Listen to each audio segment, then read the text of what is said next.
தேவனுடைய சித்தம் என்ன? நீயும் உன் வீட்டாரும் ரட்சிக்கப்பட வேண்டும். அதுதான் தேவனுடைய விருப்பம்.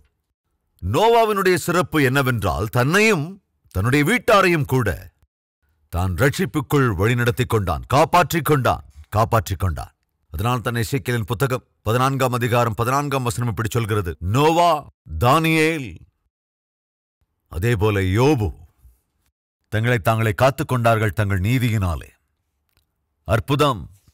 அன்பு சகோதர சகோதரிகளே, நாளிலும் நோவாவைப் போல குடும்ப நடத்தையை நாம் கொண்டிருந்தால் அது நல்லது. அப்போ உங்களுக்கு ஒரு கேள்வி வரலாம், பிரதர், நீங்க காரியத்தின் துவக்கத்தை பார்க்கலாம், அந்த காரியத்தின் முடிவு நல்லது. நீங்க ஒருவனின் ஜனன நாளை பார்க்கலாம், மரண நாள் நல்லது. நீங்க அற்புதமாக ஆவிக்குரிய வாழ்க்கையை ஆரம்பித்தார்கள், ஆனால் கடைசிக்கு வருகிற போதோ ஆவிக்குரிய வாழ்க்கையை விட்டு அர்த்தமற்ற வாழ்க்கையில் தான் முடித்தார்கள் என்று இவ்வளவு அற்புதமான ஆவிக்குரியவனை பற்றி நீங்கள் சொல்லுகிறீர்களே என்றால் இந்த விஷயங்கள் தான் என்ன? இவ்வளவு அற்புதமான ஆவிக்குரியவனாக இருந்த நோவாவினுடைய முடிவு எப்படி இருக்குன்னு தெரிஞ்சுக்க ஆசைப்படுறீங்களா? ஆசைப்படுறவங்க கையெழுத்துங்க. தெரிஞ்சுக்க நினைக்கிறீங்களா இல்லையா? தெரிஞ்சுக்க நினைக்கிறவங்க கையெழுத்துங்களேன். அப்படின்னா கண்டிப்பா நீங்க வாங்க. சீரியல்னா உங்களுக்கு ரொம்ப இஷ்டம் இல்ல? மீதியை நாளைய நிகழ்ச்சியில, அதுக்காகத்தான் தவறாம நாளைக்கும் அந்த நிகழ்ச்சியை பாருங்கள் அப்படின்னு சொன்னேன். நீங்க நாளைக்கு பாப்பீங்க தானே? சோ வரப்போகிற நிகழ்ச்சியில நோவா தன்னுடைய வாழ்க்கையை எப்படி முடித்தானோ என்பதை சொல்ல போகிறேன் அப்படின்னு நினைக்கிறீங்களா? இல்லைங்க, இன்னைக்கே நாம பார்த்துடலாம். ரைட். இவ்வளவு அற்புதமாக ஆவிக்குரிய வாழ்க்கையை நடத்தினான். இன்று இந்த உலகத்திலே நாம் உயிரோடு இருக்கிறோம் என்றால், பூமியில் மனுக்குலம் என்று இருக்கிறது என்றால் அதற்கு காரணம் நோவாவினுடைய நீதிதான். இன்று இந்த பூமியில் இருக்கிறவர்கள் அமெரிக்காவாக இருந்தாலும் அல்லது இங்கிலாந்துல இருந்தாலும் ஆஸ்திரேலியாவிலோ ஆப்பிரிக்காவிலோ இருந்தாலும், இந்த பூமியிலே மனிதன் என்பவன் இருக்கிறான் என்றால் அதற்கு காரணம் யார் தெரியுமா? நோவாவும் அவனுடைய 3 குமாரர்களும். நோவாவுக்கு 3 குமாரர்கள் இருந்தார்கள், சேம், காம், யாப்பேத். இந்த உலகத்திலே யார் எந்த தேசத்துல, எந்த இடத்துல, எந்த கிராமத்துல, எந்த குக்கிராமத்துல இருந்தாலும் அவர்கள் எங்கிருந்து வந்தார்கள் என்றால் வேதத்தின் அடிப்படையில் சேம், காம், யாப்பேத் என்ற இந்த மூவரில் இருந்துதான் இன்று இந்த பிரபஞ்சத்தில் இருக்கிற ஒவ்வொரு மனுக்குலமும் வாழ்வதென்பது சாத்தியமாயிற்று. நாளிலே நோவாவினுடைய நீதி, தன் குடும்பத்தை காத்து கொண்ட அந்த ஆவிக்குரிய நடத்தை தான் இன்று இந்த மனுக்குலத்திற்கு ஆதாரமாயிற்று. எப்பங்க அந்த நோவா? ஆனால் இன்று கூட நமக்கு ஆசீர்வாதமாக இருக்கின்றான். காரணம் என்ன? அவனுடைய நீதி. அதே சமயத்தில் அதே நோவா நமக்கு ஒரு எச்சரிக்கையாக கூட மாறிவிட்டான். எப்படி? வாசிக்கலாம் வாங்க. நோவாவின் குமாரர்கள் சேம், காம், யாப்பேத். நல்ல கவனிங்க. இங்கே ஒரு பேழையை உருவாக்கு, அந்த பேழைக்குள் நுழைந்து விடு, நீயும் குடும்பத்தாரும். அப்பொழுது ஜலப்பிரளயம் வரும்போது உன் குடும்பத்தாரை அந்த பேழை காப்பாற்றும், உயிரோடு வைத்திருக்கும் என்று தேவன் சொன்னார். தேவனுடைய வார்த்தையை விசுவாசித்து அந்த பேழைக்குள் பிரவேசிப்பதற்கு பேழையை தயாராக்கி விட்டான். பேழைக்குள் பிரவேசித்தான். தன் குடும்பத்தார் எல்லோரையும் ரட்சிப்புக்குள் வழிநடத்தினான். பிரபஞ்சத்தின் மனித குலமே அழிக்கப்பட்டது. ஆனால் தேவனுடைய வார்த்தையை விசுவாசித்து பேழையை உருவாக்கி அதற்குள் பிரவேசித்த நோவா ரட்சிக்கப்பட்டான். தேவ வார்த்தையை விசுவாசித்து இயேசு கிறிஸ்து என்ற பேழைக்குள் நீ பிரவேசிப்பாய் என்றால் இந்த பாவம் நிறைந்த உலகம் அழியும் நாளிலே நீ காப்பாற்றப்படுவாய், ரட்சிக்கப்படுவாய். நாளில் அந்த பேழை எவ்விதத்திலே நோவாவின் குடும்பத்தை ரட்சித்ததோ பிரளயத்திலே, அதே போல ஆண்டவராகிய இயேசு கிறிஸ்து அதே போல உன்னை ரட்சிப்பதற்கு இந்த உலகத்திற்கு தேவனால் அனுப்பப்பட்ட அற்புதமான இரட்சகர். அந்த இயேசு கிறிஸ்துவை விசுவாசித்து அந்த இயேசுவுக்குள் நீ வருவாய் என்றால் நீ அழிந்து போய்கொண்டிருக்கிற நரகத்துக்கு போகிற கூட்டத்திற்கு மத்தியிலே உன் வாழ்க்கையை காப்பாற்றிக் கொள்ளுவாய், நீ ரட்சித்துக் கொள்ளுவாய். அந்நாளிலே தேவன் எச்சரித்த போது, நோவா, ஜலப்பிரளயம் வரப்போகிறது, நோவா, அழிவு வரப்போகிறது, நோவா, பாவம் செய்த எல்லா மனிதரையும் நான் சிட்சிக்கப் போகிறேன் என்று சொன்னபோது நோவா அதை நம்பினான். இது நம்மள யாராவது நம்புறீங்களா? ஒரு பிரளயம் வரப்போகிறது, பாவம் செய்த ஒவ்வொருவருக்கும் அழிவு வரப்போகிறது, நரகத்துக்கு போகப் போகிறார்கள் என்று தேவன் தம்முடைய வார்த்தைகள் மூலமாக எச்சரிக்கிற போது நம்மில் நம்புகிறவர்கள் எத்தனை பேர்? கொஞ்சம் கையை வைக்கிறீங்களா? நம்புகிறவர்கள், நம்புறவங்க, நம்புறவங்க, நம்புறவங்க, நம்புறவங்க, நம்புறவங்க. அப்படின்னா என்ன செய்யணும்? அந்த சிக்ஷையிலிருந்து தப்பித்துக் கொள்ள முயற்சி செய்ய வேண்டும். நோவா சிக்ஷைக்கு தப்பித்துக் கொள்கிற முயற்சியை செய்தான். எப்படி? தேவன் சொன்னபடி அவன் செய்தான். பைபிள் ஒரு அற்புதமான வார்த்தை இருக்கு. நோவா தேவன் தனக்கு கட்டளையிட்டபடியெல்லாம் செய்தான். தேவன் சொன்னபடியெல்லாம் நோவா செய்தான். தேவன் சொன்ன பிரகாரம் செய்தான். பிரதிபலனாய் தன் குடும்பத்தை ரட்சித்துக் கொண்டான். இன்றும் தேவன் உனக்கு என்ன சொல்லுகிறாரோ அதை செய். நீ ரட்சித்துக்கொள். பிரளயத்திலிருந்து, அழிவிலிருந்து, நரகத்திலிருந்து உன் குடும்பத்தையும் ரட்சித்துக்கொள். நோவா தன் குடும்பத்தை ரட்சித்துக் கொண்டான், பேழையை உருவாக்கினான், பேழைக்குள் பிரவேசித்தான், ஜலப்பிரளயம் வந்தது, பூமி முழுவதுமே அது அழிந்து போயிற்று. ஆனால் நோவாவின் குடும்பம் மாத்திரம் மிஞ்சியது. அவர்கள் அப்படி மிஞ்சினதனால்தான் சேம், காம், யாப்பேத் என்கிற நோவாவின் 3 குமாரர்கள் மூலமாகத்தான் பிள்ளைகள் வந்தார்கள், சந்தானம் வந்தது. அதற்கு பிறகுதான் இந்த மனுக்குலம் அவர்கள் மூலமாக இன்று வரை வந்து கொண்டிருக்கிறது. இன்று நீயும் நானும் இருக்கிறோம் என்றால் சேமிலிருந்தோ அல்லது காமிலிருந்தோ அல்லது யாப்பேத்திலிருந்தோ வந்தவர்கள் தான் நாம். சாதாரணமாக சொல்ற கருத்து என்னன்னா, நாம் யாப்பேத்திலிருந்து வந்தவர்கள் என்பது வேத பண்டிதர்களின் அபிப்பிராயம். ஆனால் எது எப்படி இருந்தாலும் அதன் பிறகு என்ன நடந்தது? பேழையிலிருந்து புறப்பட்ட நோவாவின் குமாரர் சேம், காம், யாப்பேத் என்பவர்களே. காம் கானானின் தகப்பன். இம்மூவரும் நோவாவின் குமாரர். இவர்களால் பூமி எங்கும் ஜனங்கள் பரம்பினார்கள். யாரால? இந்த 3 பேரால. சேம், காம், யாப்பேத் என்ற இந்த 3 பேரால் பூமி எங்கும் ஜனங்கள் பரம்பினார்கள். 20வது வசனம். நோவா பயிரிடுகிறவனாகி பயிர் செய்தாக வேண்டும். குடும்பத்தை காத்துக்கொள்ள வேண்டும் என்றால் பயிர் செய்ய வேண்டும். எனவே பயிரிடுகிற அந்த செயலிலே நோவா மிகவும் கடினமாய் உழைத்து என்ன செய்தான் என்றால் விவசாயம் செய்தான். திராட்சை தோட்டத்தையும் கூட நாட்டினான். தப்பெதுவும் இல்லைங்க. திராட்சை தோட்டத்தை நாட்டுவது தவறெதும் இல்லை. திராட்சை பழம் சாப்பிடுவதில் தப்பில்லை. திராட்சை ரசம் பருகுவது கூட தப்பில்லை. திராட்சை தோட்டத்தை நாட்டினான். அதன் பின்பு திராட்சை ரசத்தை குடித்து வெறிகொண்டு தன் கூடாரத்தில் வஸ்திரம் விலகி படுத்திருந்தான். இதுதாங்க கொஞ்சம் நல்லா இல்ல. நோவா ரட்சிக்கப்பட்டதற்கு பிறகு, சகோதர சகோதரிகளை கவனிக்கிறீங்களா? நம்ம எத்தனை பேர் ரட்சிக்கப்பட்டிருக்கோம்? கையை ஏத்துறீங்களா? நான் ஆண்டவராக இயேசு கிறிஸ்துவின் சொந்த ரட்சகராக ஏற்றுக்கொண்டே அப்படின்றவங்க கையை ஏத்துறீங்களா? என் ஆண்டவர் என்னை மன்னித்தார், எனக்கு ஒரு புது வாழ்க்கையை அருளி செய்தார், இப்பொழுது நான் ஆண்டவருடைய பிள்ளை என்பவர்கள் கையை ஏத்துறீங்களா? ரைட். ரட்சிக்கப்பட்டதற்கு பிறகு, உபத்திரவங்களிலிருந்து காப்பாற்றப்பட்டதற்கு பிறகு நோவா விவசாயம் செய்வதில் தப்பில்லை, திராட்சை தோட்டத்தை நாட்டுவதிலும் தப்பில்லை. ஆனால் அதற்கு பிறகு என்ன நடந்தது? அதன் திராட்சை ரசத்தை, திராட்சை பழத்தை பிழிந்தால் திராட்சை ரசம், அந்த திராட்சை ரசத்தை ஒருவேளை பதப்படுத்தினால், பதப்படுத்தப்படுகிற திராட்சை ரசம் என்னாகும்? புளிக்கும். அப்படி புளிக்கின்ற திராட்சை ரசம் மதுவாக மாறும், போதையை கொடுக்கும். எதற்கோ என்ன நினைத்தானோ என்னவோ, திராட்சை ரசத்தை நல்லா பதப்படுத்தி புளிக்க வச்சு, அந்த புளிக்க வச்ச திராட்சை ரசத்தை குடிச்சதுக்கு அப்புறம் நோவா வெறிகுண்டு. எந்த அளவுக்கு போதன்னா, ஒரு கட்டத்துல தன் சரீரத்தின் வஸ்திரம் கூட கீழே விழுந்துச்சு. அப்படி வஸ்திரம் இல்லாதவனாக படுத்து கிடந்தான். நோவா தன்னுடைய கடைசி காலங்களில குடிகாரன் ஆயிட்டாங்க. பயங்கரம்.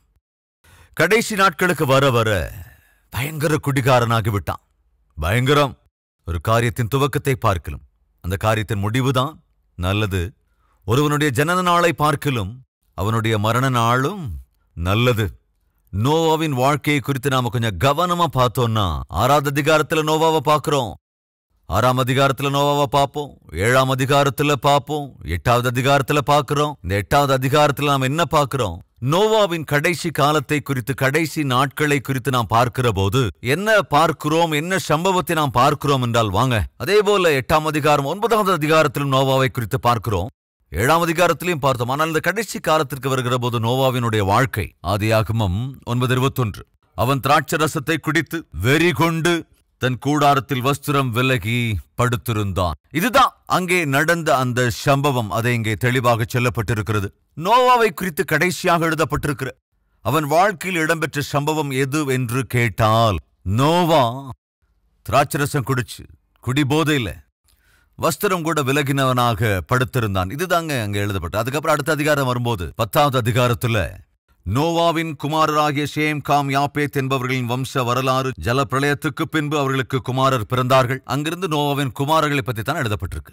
நோவாவின் கடைசி காலத்திலே நோவாவை குறித்து பார்க்கிற ஒரே சம்பவம் என்னவென்றால், நோவா தன்னுடைய கடைசி நாட்களில் நல்லா குடிச்சிட்டு நல்லா போதை ஏறுற வரைக்கும் இருந்து, அந்த நல்லா ஏறின போதை என்ன செய்ததுன்னா, கவனிங்க, உடம்புல துணி இருக்கா இல்லையா என்று தெரியாத அளவுக்கு அவன் குடித்து விட்டான். எவ்வளவு பயங்கரங்க, எவ்வளவு பயங்கரம். தன்னுடைய வஸ்திரம் இல்லாமையே தன் குமாரருக்கு சாபமாய் மாறியது. அதுக்கப்புறம் நாம படிக்கும்போது ஒரு குமாரன் சபிக்கப்பட்டான். குமாரனை சபித்து அதன் பிறகு நோவா தன்னுடைய வாழ்க்கையை முடித்துக் கொள்ளுகிறான். அப்புறம் நோவாவை குறித்து பெருசா எங்கேயும் பார்க்க முடியாது. கடைசியாக பார்க்கிற சம்பவம், நோவாவை குறித்து கடைசியாக எழுதப்பட்ட சம்பவம் எதுவென்று கேட்டால், நோவா திராட்சை ரசத்தை குடித்து வெறிகொண்டு வஸ்திரமில்லாதவனாய் படுத்து கிடந்தான். அற்புதமான ஒரு ஆரம்பம். அற்புதமான ஆவிக்குரியவன் தன் குடும்ப மொத்தத்தையும் காத்து கொண்டான். ஆனால் தன் வயதான காலத்திலோ குடிக்க ஆரம்பித்து விட்டான். முதிர் வயதை அடைகிற போதோ குடிச்சு உடம்புல துணி கூட இல்லாத அளவுக்கு போதையில படுத்து கிடந்தான். சில சமயங்களை நாம பார்ப்போம், குடிகாரங்க நல்லா குடிச்சிட்டு அந்த குடி போதையில லுங்கி அவிழ்ந்து இருக்கிறது, குடி போதையில அரை நிர்வாணமா படுத்து கிடக்கிறது. இப்படி சாதாரணமா பார்ப்போம், ரோட் சைட்ல சிலர் படுத்து கிடப்பாங்க. ஆனால் இப்ப ஏற்பட்ட ஒரு அற்புதமான ஆவிக்குரியவன் குடி போதையில வஸ்திரம் இல்லாதவனா நிர்வாணமா படுத்து கிடக்கிறது எவ்வளவு பயங்கரங்க. சகோதர சகோதரிகளே, சொல்லாதீங்க நான் பரிசுத்தன் என்பதால் சாகிற வரைக்கும் பரிசுத்தமா தான் இருப்பேன் அப்படின்னு சொல்லாதீங்க. நான் விழுந்து போக மாட்டேன், நான் தேவனை விட்டு தூரமா போக மாட்டேன், நான் என்ன நினைக்கிறேன் தெரியுமா, ஆவி, இப்படியெல்லாம் எதுவும் பேசாதீங்க. ஆவியை பெற்றிருக்கிறேன், அபிஷேகத்தை பெற்றிருக்கிறேன், அதனால் நான் விழவே மாட்டேன் அப்படின்னு பைத்தியகாரத்தனமெல்லாம் பேசிட்டு இருக்காதீங்க. நோவாவை போன்றவனே தன்னுடைய கடைசி காலத்தில் அலட்சியமாக வாழ்ந்து திராட்சை ரசத்தை உபயோகித்து குடிகாரனாய், அதுக்கப்புறம் அப்படியே நோவாவை பத்தி கடைசியா பார்க்கறது அதுதான். நம்ம எல்லோரும் ஜெபிக்க வேண்டியது என்ன தெரியுங்களா? இன்னைக்கு நாம நல்லாதான் இருக்கோம், ஆனால் எப்படி நம்முடைய யாத்திரையை முடிக்க போகிறோம்? இன்று ஆவிக்குரியவர்களாக இருக்கிறோம், இன்று பரிசுத்தமான வாழ்க்கை வாழ்கிறோம், ஆண்டவருக்கு நெருக்கமான வாழ்க்கை வாழ்கிறோம், இன்று நம்முடைய குறைகள் எல்லாம் கவனித்து அவற்றை சரி செய்து கொள்கிறோம், ரொம்ப நல்லா இருக்கு. ஆனால் வயதான காலத்திலே எப்படி இருக்க போகிறோம்? எப்படிப்பட்ட ஆவிக்குரிய நிலையில் நம் வாழ்க்கையை முடிக்கப் போகிறோம் என்பதுதான் ரொம்ப ரொம்ப முக்கியம். எனவே இன்று நாம் பரிசீலித்துக் கொள்ள வேண்டும். தினந்தோறும் நாம் ஒவ்வொருவருமே ஜெபிக்க வேண்டியது என்னவென்றால், ஆண்டவரே எனக்கு ஒரு நல்ல முடிவை அருளிச்சேங்கப்பா. பெரிய பெரிய ஆட்களே, நாம் சொன்னோம் அல்லவா, 4 பேரை உங்களுக்கு அறிமுகம் செய்கிறேன்.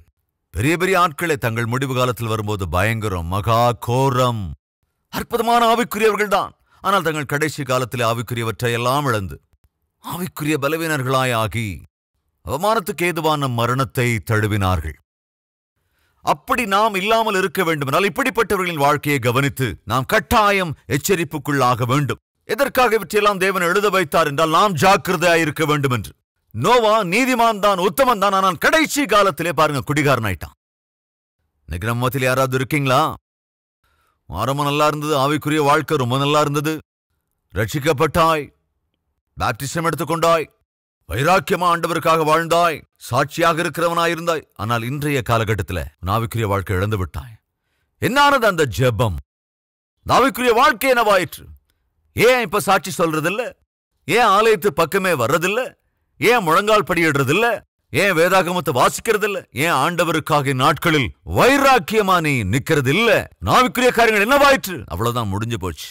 உன்னுடைய சாட்சி என்னவாயிற்று? ஒன்றுமில்லாமல் போயிற்று. என்னவாயிற்று? உன் பரிசுத்த வாழ்க்கை கரை படிந்து விட்டது. ஜாக்கிரதை. ஒருவேளை உன் ஆவிக்குரிய வாழ்க்கையின் கிராஃப் நாளுக்கு நாள் வீழ்ந்து கொண்டிருக்கிறது என்றால் ஜாக்கிரதை. நீ ஒரு பயங்கரமான கட்டத்திற்குள் இருக்கிறாய். உன்னுடைய சாட்சியும் உன்னுடைய சந்தானமும் அழிவை நோக்கி போய்கொண்டிருக்கிறது. அழியாமல் இருக்க வேண்டும் என்றால் இன்று கட்டாயமாக இந்த வார்த்தையை கேட்டு, ஆண்டவரே, அப்பா, நோய் போல நீதிமானே, உத்தமனே, தன்னுடைய ஆவிக்குரிய வாழ்க்கையை அலட்சியம் செய்து, கவனிங்க, திராட்சரசம் குடிக்கிறது தப்பில்லை, ஆனால் புளித்த திராட்சரசத்தை பருகுவது தப்பு. பெண்களோடு பேசுவது தப்பல்ல, அனாவசியமான அறிமுகங்கள் தான் தப்பு. பசங்களோட பேசுறது தப்பில்ல, அனாவசியமான நட்பு தான் தப்பு. வேலை செய்யற இடத்துல பிற ஆணோடோ பெண்ணோடோ பேசுவது தப்பல்ல, தேவையில்லாம நெருக்கமா இருக்கிறது தப்பு. இன்னொன்னுடைய வாழ்க்கையில எந்த தப்பு இருக்கிறதோ, இருக்கு நீ இடம் கொடுக்கிறாயோ, அதற்கு இன்று நீ ஒரு ஃபுல் ஸ்டாப் வைக்க வேண்டும். எது உன்னுடைய ஆவிக்குரிய வாழ்க்கையை கெடுக்கிறதோ, உன் பரிசுத்தத்தை கெடுக்கிறதோ, உன்னுடைய சாட்சியை கெடுத்துக் கொண்டிருக்கிறதோ, எந்த நபர் உனக்கு ஆபத்தானவராய் மாறப்போகிறாரோ, உன்னுடைய கேரக்டரை அசாசினேட் பண்ண போகிறாரோ, அந்த நபரை, அவரோடு இருக்கிற நட்பை நீ விலக்கிக் கொள்ள வேண்டும். ஒருவேளை நீ விலக்கிக் கொள்ளாவிட்டால் கடைசியில் உன்னுடைய வாழ்க்கையும் இதே போலத்தான் ஆகும். தேவன் எச்சரிக்கிறார், உன்னுடைய வாழ்க்கையில உன்னை அழிக்கப் போகின்ற ஒரு பயங்கரமான கட்டத்துக்குள் இருக்கிறாய், ஜாக்கிரதை, அது உன்னை வீழ்த்திவிடும். உன் வாழ்க்கையிலே உன்னுடைய வாழ்க்கையை நாசம் பண்ணுகிற ஒரு பாவத்தை நீ கழுத்தில் சுற்றிக் கொண்டிருக்கிறாய், ஜாக்கிரதை, அதுதான் உன்னை அழிக்கப் போகின்றது. எதை நீ உன் கழுத்தில் சுற்றிக் கொண்டிருக்கிறாயோ, எதை நீ உன் தோளின் மீது யாருக்கும் தெரியாமல் போட்டுக்கொண்டு சுமந்து திரிகிறாய், அதுதான் உன் வாழ்க்கையை அழிக்கப் போகிறது. தயவு செஞ்சு கவனிங்க. ஒரு நாள் ஒரு கப்பலிலே அநேகர் பிரயாணம் பண்ணி கொண்டிருக்கின்ற வேளையில அந்த கப்பலிலே வேலை செய்கிற ஒருவர் இருந்தார். அவருக்கு இருந்த ஆசை என்றால், அந்த கப்பல்ல வேலை பார்க்கிற அவருக்கு இருந்த ஆசை என்னன்னா, ஒரு பென்ஸ் கார் வாங்கணுங்கிறது. பென்ஸ் கார்ல சுத்தணுமா, அது அவருடைய ஆசை. கப்பல் அநேகர் பிரயாணம் பண்ணி கொண்டிருக்கும் போது அந்த கப்பலை ஓட்டுகிற மாலுமி சடனா வந்து நின்று வார்னிங் பெல் அமுத்தினார். எல்லாரும் என்னாச்சு என்னாச்சுன்னு கேட்கிறப்ப அந்த கேப்டன் அப்ப சொன்னாரு, இந்த கப்பல் மூழ்க போகிறது. எனவே மூழ்கவிருக்கின்ற இந்த கப்பலிலே பிரயாணம் பண்ணுகிற உங்களை ரட்சிப்பதற்காக லைஃப் போட்ஸ் இருக்கு, அதாவது சின்ன சின்ன படகு. அந்த லைஃப் போட்ஸை நான் இப்பொழுது ரிலீஸ் பண்ண போறேன். ஸோ அனாவசியமா நீங்க விலையேற பெற்ற பொருட்களை, விலையேற பெற்றவைகளை ஐயோ எடுத்துட்டு போகணும் அப்படின்னு உங்க கூட எடுத்துட்டு போகாதீங்க. ஏன்னா இந்த கப்பல் மூழ்கிற நிலையில இருக்கு. எல்லாரும் உயிர் தப்பிக்க மாத்திரம் முயற்சி செய்யுங்க. நீங்க உயிரோடு இருந்தா அதுக்கப்புறம் நீங்க எதை வேணாலும் சம்பாதிச்சுக்கலாம் அப்படின்னு சொன்னப்போ அந்த வார்த்தையை கேட்டு அந்த கப்பலில் பிரயாணம் செய்த எல்லோருமே கூட ஒரு நிமிஷம் கூட தாமதிக்காம உடனே ஓடி போய் அந்த கப்பல் இருந்த அந்த லைஃப் போட்டுக்குள்ள, அந்த சின்ன போட்டுக்குள்ள குதிச்சிட்டாங்க. அப்படி ஒருவர் பின்னால் ஒருவர் அந்த கப்பல் இருந்து எல்லாரும் குதிச்சுக்கிட்டு இருக்கும்போது அந்த கப்பல்ல வேலை பார்த்தவர், அவங்க எல்லாருடைய விலையேற பெற்ற பொருட்கள், வஸ்திரங்கள், அப்படி எல்லா பொருட்களை அவங்க அங்க இருந்த இடத்துல விட்டுட்டு போகும்போது இவனுக்கு திடீர்னு ஒரு ஆசை வந்தது. என்னன்னா, எப்பத்துல இருந்தோ பென்ஸ் கார் வாங்கணும்னு ஆசையோட இருக்கேன். இப்ப இவங்களெல்லாம் தன்னுடைய வஸ்திரங்கள், வஸ்துக்கள், நகை எல்லாத்தையும் விட்டுட்டு அப்படியே குதிச்சிட்டாங்க. இந்த மாதிரி வாய்ப்பு நமக்கு எப்ப கிடைக்க போகுது அப்படின்னு சொல்லி அவங்க விட்டுட்டு போன பணம், கண்ணுக்கு தெரிகிற நகை நட்டு, இது எல்லாத்தையும் ஒரு மூட்டையை கட்டிக்கிட்டு, அது மூட்டை கட்டுற நேரமாங்க, தன்னுடைய உயிரை காத்துக்கொள்ள வேண்டிய சமயம். ஆனா நம்மாளு வேகமா எல்லாத்தையும் மூட்டை கட்டி எடுத்து சுமந்து தன்னுடைய கழுத்துல அப்படியே போட்டுக்கிட்டு வேகமா, பாவம் நடக்கிறதுக்கே கஷ்டமா இருக்கு, இருந்தாலும் சரி அந்த மூட்டையை தாமேல அப்படியே போட்டுக்கிட்டு மெதுவா நடந்து அந்த கப்பல்ல இருந்து பக்கத்துல நிக்கிற அந்த லைஃப் போட்டுக்குள்ள குதிக்கணும். அவர்தான் கடைசி ஆளு. அந்த கப்பல்ல இருந்து லைஃப் போட்டுக்குள்ள குதிக்க போனா இப்ப அவன் முதுகில் என்ன இருக்கு சொல்லுங்க? என்ன இருக்கு? ஒரு பெரிய மூட்டை இருக்கு. அந்த மூட்டை மட்டும் அவன் முதுகில் இல்லைன்னா கரெக்டா அந்த லைஃப் போட்டுக்குள்ள குதிச்சிருக்க முடியும். ஈஸியா குதிச்சிருக்கலாம். பரவாயில்ல, நாம குதிச்சிடலாம் அப்படின்னு சொல்லி அப்படியே கப்பல்ல இருந்து குதிச்சான். ஆனா அவன் முதுகில் இருந்த அந்த பளு லைஃப் போட்டுக்குள்ள குதிக்க விடாம கடலுக்குள்ள தூக்கி போட்டுச்சு. எல்லாரும் பார்த்துக்கிட்டு இருக்கும் போதே சமுத்திரத்துக்குள்ள விழுந்தான். அந்த மூட்டை தான் கழுத்தில் சுற்றி கொண்ட அந்த துரிச்சைகள் அவன் அநியாயமா அந்த இடத்துல சாகும்படி செய்துவிட்டது. ரட்சிக்கப்படுவதற்கு அவன் கண்ணுக்கு முன்னால வாய்ப்பு இருந்தது. தன் உயிரை காத்துக்கொள்வதற்கான சான்ஸ் இருந்தது. நிம்மதியாக கரையை சென்று அடைவதற்கான ஒரு அற்புதமான வாய்ப்பை தேவன் உருவாக்கி வைத்திருந்தார். எல்லாம் கண்ணு முன்னால இருந்தது. ஆனா அவனுடைய அந்த பேராசை அவனை கரைக்கு சேர விடாமல் செய்துவிட்டது. சகோதர சகோதரிகளே, தேவன் உருவாக்கி வைத்திருக்கிறார். இந்த பிரபஞ்சம் ஒரு முடிவுக்கு வரப்போகிறது. இந்த உலகம் முடிவுக்கு வரப்போகிறது. பாவத்தால் நிரம்பி இருக்கிற இந்த பூமி என்றாவது ஒரு நாள் அழிவுக்கு வரப்போகிறது. ஆனால் அப்படி அழிவுக்கு வரப்போகிற சமயத்துல உன்னை ரட்சிப்பதற்கு தேவன் இயேசு கிறிஸ்து என்ற உலக ரட்சகராகிய லைஃப் போட்டை அனுப்பியிருக்கிறார். நீ உள்ளபடியே அவரை ஏற்றுக்கொள்ளுவாய் என்றால் நீ பிழைப்பாய், கரைக்கு சேருவாய். அவரை தேடுகிற அந்த செயலிலே உலகத்தையும் பாவத்தையும் மூட்டை கட்டிக்கொண்டு அதையும் சுமந்து கொண்டு நீர் உன்னை ரட்சித்துக் கொள்ள வேண்டும் என்று முயற்சி செய்தால் அது வேலைக்கு ஆகாது. நீ பிழைக்க வேண்டும், கரைக்கு சேர வேண்டும் என்றால் என்ன செய்யணும்? கண்களின் இச்சை, சரீரத்தின் இச்சை, ஜீவனத்தின் பெருமை, இவைகளெல்லாம் எல்லைக்குள்ள கூட இருக்க விடாம இயேசுவை சென்றடைய வேண்டும். அவன் அன்று என்ன நினைத்தான்? அக்கிரமமாக பணம் சம்பாதித்து அநியாயமாக அதை மூட்டை கட்டிக்கொண்டு அதை தன் முதுகில் ஏற்றிக்கொண்டு காத்துக்கொள்ள வேண்டும் என்று தனக்குத்தானே முயற்சி செய்தான். தான் எதையெல்லாம் அபகரித்தானோ அதே அவன் உயிரை முடித்து விட்டது. இன்று நீ எதையெல்லாம் அபகரித்துக் கொண்டிருக்கிறாயோ, எந்த பரிசுத்தமற்ற காரியங்களை, எந்த பரிசுத்தமற்ற சம்பந்தங்களை, கள்ள தொடர்புகளை, பரிசுத்தமில்லாத நட்புகளை, அநியாயமான சம்பாதனையை, இப்படி எதை நீ சுமந்து கொண்டிருக்கிறாயோ அதுதான் உன் வாழ்க்கையை அழிக்கப் போகிறது. பரலோகத்திற்கு சேர விடாமல் அந்தரத்திலேயே உன்னை அழித்து விடப் போகிறது. இந்த வேளையிலும் தேவன் தெளிவாக உன்னோடு சொல்லுகிறார், நீ பிழைக்க வேண்டும். நீ பிழைக்க வேண்டும் என்பதற்காகத்தான் என்னுடைய குமாரனாகிய இயேசுவை அனுப்பினேன். அவர்தான் உன்னை ரட்சிக்க கூடிய படகு, உன்னை அக்கறைக்கு சேர்க்கக்கூடிய லைஃப் போட். அந்த லைஃப் போட்டை நீ சேர வேண்டும் என்றால் உன் கழுத்தில் சுற்றி இருக்கிற, உன் வாழ்க்கையோடு பிணைக்கப்பட்டிருக்கிற எல்லா பாவங்களையும் விட்டு விலகு. உடனடியாக படவுக்குள் வந்துவிடு, லைஃப் போட்டுக்கு வந்துவிடு, இயேசுவுக்குள் வந்துவிடு. அவர் உன்னை கட்டாயம் கரை சேர்ப்பார், பரலோகத்திற்கு கொண்டு சேர்ப்பார். தேவன் இப்பொழுது உன்னோடுதான் பேசுகிறார், விட்டு விலகு. எவற்றை நீ கட்டிக் கொண்டிருக்கிறாயோ, எவற்றோடு பின்னி பிணைந்திருக்கிறாயோ, எவைகளையெல்லாம் இன்று வரைக்கும் நீ சுமந்து கொண்டிருக்கிறாயோ அவைகளை இறக்கி வை. தேவனை ரட்சிக்க விரும்புகிறார். இந்த செய்தியை கேட்ட பிறகு அன்பு சகோதர சகோதரிகளே கவனிங்க, அவன் ஒரு அடி கொஞ்சம் முன்னால போயிருந்தா பிழைத்திருப்பான். என்ன செஞ்சு எல்லார் மாதிரியும் இந்த உலகத்துக்கு சம்பந்தப்பட்ட எல்லாத்தையும் விட்டு விலகி இருப்பான் என்றான். ஆனால் அவன் என்ன செய்தான்? உலக பிரகாரமான ஆசைகளை தன்னோடு கூட சுமந்து சென்றான். அதுதான் அவனை ஒரு அடி முன்னால போயிருந்தா உயிர் பழைச்சிருப்பான். ஆனால் அந்த நொடியிலே தான் மூட்டை கட்டி இருந்தவைகளே, தான் சுமந்தவைகளே அவனை மூழ்கடித்தது. இந்த நேரத்திலும் நீ ஒரு அடி முன்னெடுத்து வைத்தால் பரலோகத்துக்கு போவாய். நீ செய்ய வேண்டியதெல்லாம் ஆண்டவரிடத்திற்கு நீ உள்ளபடியே வந்தால் அது போதும். உனக்குள் இருக்கிற பாவ பழக்க வழக்கங்களை, ஆசைகள் எல்லாவற்றையும் விட்டு விலகி ஆண்டவரை தேடி வந்தால் போதும். அவர் உன்னை ரட்சித்து விடுவார். அப்படி இல்லாமல் பாவத்தோடே கூட, பாவ இச்சைகளோடு கூட, பாவ பாரத்தோடு கூட, எவைகளோடு இந்நாள் வரைக்கும் நீ பின்னி பிணைந்திருந்தாயோ அவைகளையே இன்னும் பற்றி கொண்டிருப்பாய் என்றால் அவைகள்தான் உன்னை அழித்துவிடும். தயவு செய்து புரிந்து கொள்ளுங்கள். புரிந்து கொள்வீர்கள் என்றால் இந்த வேளையில அந்த மூட்டையை தூக்கி எறிவீர்களா? அந்த பாவத்திலிருந்து விலகுவீர்களா? உங்கள் வாழ்க்கையை காத்துக்கொள்கிற முயற்சி மேற்கொள்வீர்களா? ஆமன்கிறவர்கள் என்னோடு ஜெபத்திலே ஒருமனப்படுகிறீர்களா? வாங்க தேவனை நோக்கி பார்க்கலாம்.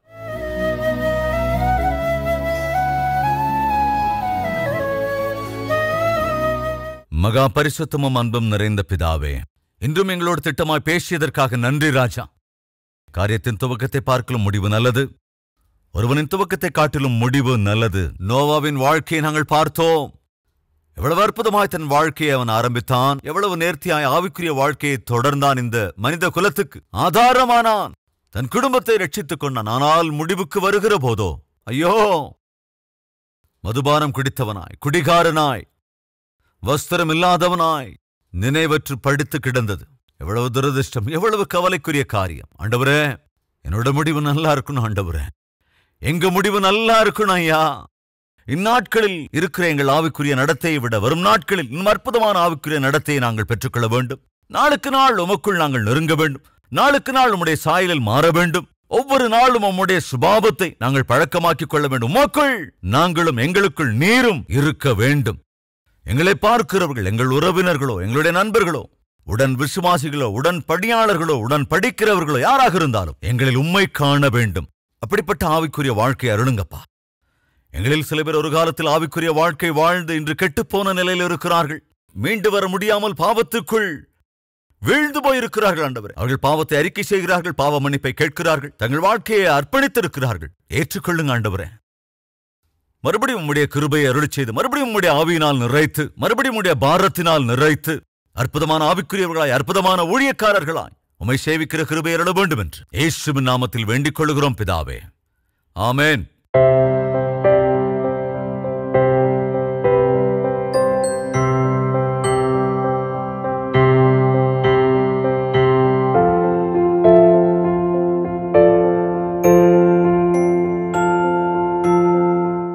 Address Calvary, Post Box number 30, Kukatpalli, Hyderabad 72.